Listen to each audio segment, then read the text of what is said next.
বন্ধুরা, কেমন আছে? এত মারাত্মক ঝঞ্ঝাট দিয়ে এলাম। হ্যাঁ, বাবুদাকে নিয়ে গাড়ি চালাতে গিয়ে বাবুদা কীভাবে আমাকে মেরে দিল, সেটা বাবুদার দোষ দেবো না বন্ধুরা, কিন্তু হতেই পারে, ঘটনা ঘটেই পারে।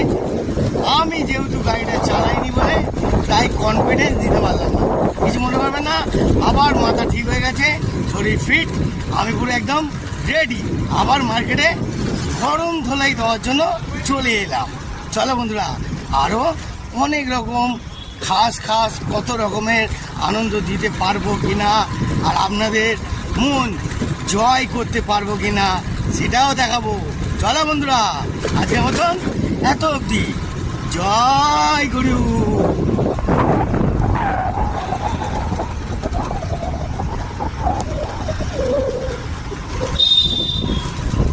বন্ধুরা, জীবনের রিস্ক আমি নিই সবসময়।